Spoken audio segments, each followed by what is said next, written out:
ऐसा कुछ कुर्ता रहने वाला है। तो दोस्तों आज मैं आपके लिए एक ऐसी चीज़ लेकर आया हूँ जो कि सिर्फ वाइट में बनती है।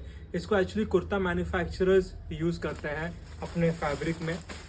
ये रहा वो क्वालिटी जिसके हम लोगों ने 14 प्लस डिज़ाइंस मैन्युफैक्चर किए थे, जो कुछ सैम्पल्स आपके सामने हैं। तो अगर आपको भी अपने बिजनेस के लिए चिकन एम्ब्रॉयडरी फैब्रिक चाहिए तो आप हमें दिए गए नंबर पर कॉल या व्हाट्सएप कर सकते हैं।